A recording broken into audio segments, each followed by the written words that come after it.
Alright, this is about the simplest rig you can tie. You can tie this with a whole bunch of different lure choices, bait choices, hook styles, whatever you want. This rig can get it done as long as you're doing it shallow enough. We're just going to do a simple fly line rig. Over in the UK they would call this free lining.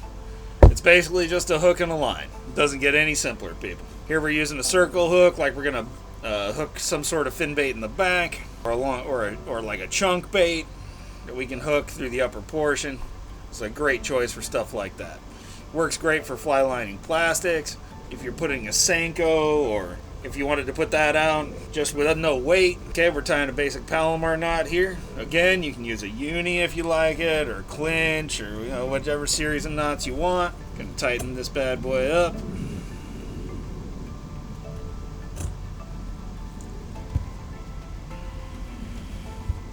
And then trim our tag.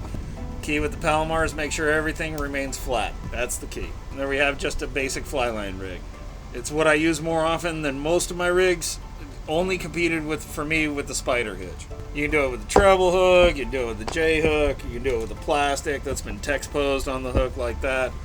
There's a lot of different uses of basic weightless rigs. It's my go-to for the catfish that I fish out in the desert. A lot of times I catch calicos this way, calico bass. In other areas I'd use this rig for gar or bowfin or largemouths. Perfect rig for a wide variety of shallow water work.